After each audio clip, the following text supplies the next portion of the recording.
How to get stretched resolution in Fortnite on PC. Hey there Fortnite fans, today I'll show you how to get stretched resolution in Fortnite on your PC. This can help you gain a competitive edge by making character models appear wider and easier to hit. Let's get started.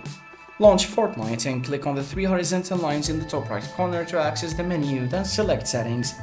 Under the Video tab, look for the resolution option. Select a resolution that has a 4:3 or 16:10 aspect ratio, like 1600 x 1080 or 1440 x 1080.